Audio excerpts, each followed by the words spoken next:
Shalom Bapak Ibu Saudara sekalian, renungan hari ini berjudul Melayani Bukan Dilayani. Nas firman Tuhan terdapat dalam Matius 20 ayat 26 sampai 28. Tidaklah demikian di antara kamu, barang siapa ingin menjadi besar di antara kamu, hendaklah ia menjadi pelayanmu. Dan barang siapa ingin menjadi terkemuka di antara kamu, hendaklah ia menjadi hambamu.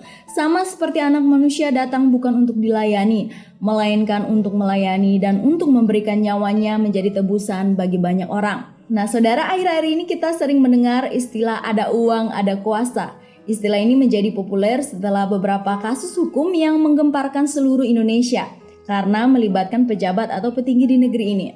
Sebelum kita membahas lebih jauh, mari kita melihat arti kuasa.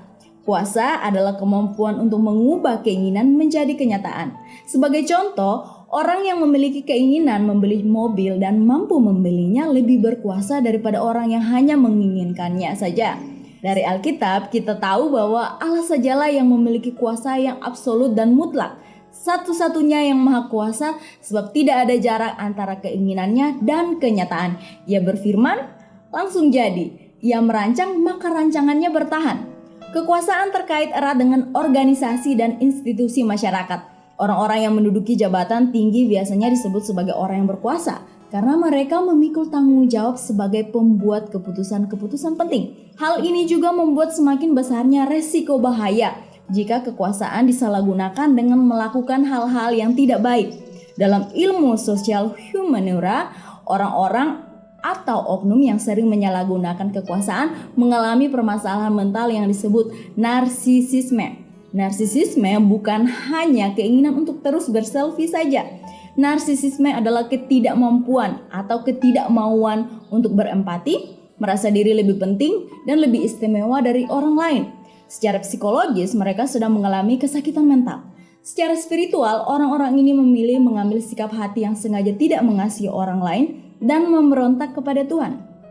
Ada beberapa karakteristik dari orang-orang tersebut. Di antaranya mereka berpikir ide mereka selalu benar, mereka tidak mampu memahami perasaan orang lain, mereka tidak pernah bersalah saat berkonflik, selalu ingin menang di setiap argumentasi dan keputusan yang diambil. Orang lainlah yang terus bersalah, tidak ada ketulusan bahkan keinginan dalam mengaku salah dan meminta maaf. Sebagai manusia berdosa, kita semua memiliki kecenderungan memenuhi beberapa poin di atas. Namun bagi orang narsisistik, karakteristik tersebut akan mengeras dan menjadi jalan hidup yang sulit untuk diubah. Penyalahgunaan atau narsisisme keras juga terjadi dalam institusi agama yakni gereja.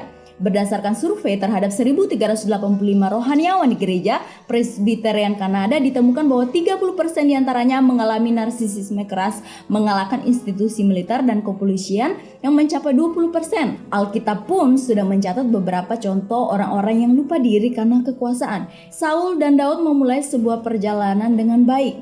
Kedua-duanya sama-sama rendah hati. Namun saat mereka mendapat akses kepada kekuasaan, mereka menjadi lupa diri. Hati mereka berubah dari yang melihat diri sebagai manusia menjadi melihat diri sebagai yang mengatasi manusia. Saul menjadi sangat haus kekuasaan dan melakukan berbagai upaya termasuk cara keji untuk dapat mempertahankan kekuasaannya. Daud melakukan skenario pembunuhan agar dapat menutupi dosa persinahannya. Demikian juga permintaan Yakobus dan Yohanes melalui ibu mereka. Mereka ingin kekuasaan dengan meminta tempat utama di sebelah Yesus karena mereka berpikir bahwa Yesus akan segera bertakhta di Yerusalem. Di dalam ayat 24 dicatat bahwa para murid lainnya marah kepada Yakobus dan Yohanes atas permintaan mereka itu. Mengapa mereka marah? Karena mereka juga ingin posisi itu, tetapi tidak berani meminta. Mereka tidak tahu bahwa takhta Yesus ada di surga, bukan di Yerusalem dunia. Mereka tidak juga memahami jika kemuliaan Kristus didapat dengan jalan salib, merendahkan diri dengan melayani dan bukan untuk dilayani, memposisikan diri menjadi yang terkecil. Ironis sekali, manusia yang telah berdosa haus akan kekuasaan dan ingin menjadi seperti Allah. Sedangkan Kristus yang adalah Allah sejati dan memiliki kuasa melampaui segala sesuatu, rela menjadi manusia, bahkan menjadi hamba, menanggung kesakitan, penghinaan dan penolakan. Karena itu Bapak Ibu Saudara, sebagai orang Kristen yang menyebut diri melayani, kita perlu merenungkan berkali-kali dengan baik-baik untuk apa kita melakukan pelayanan kita, untuk apa kita menduduki jabatan di gereja. Jangan sampai pelayanan kita dikuasai oleh semangat Luciferian, yakni keinginan untuk menjadi Tuhan, mengatasnamakan melayani, tapi sebenarnya ingin mendapatkan pelayanan dan penghormatan dari orang yang katanya kita layani.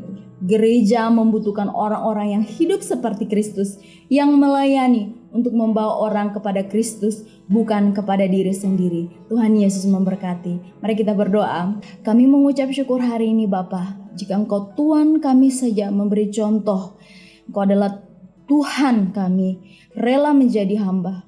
Maka kami pun sebagai manusia biasa harus juga rela melayani seperti Engkau melayani. Biarlah Tuhan menolong kami. Terpujilah Engkau. Demi nama Yesus kami berdoa. Haleluya. Amin.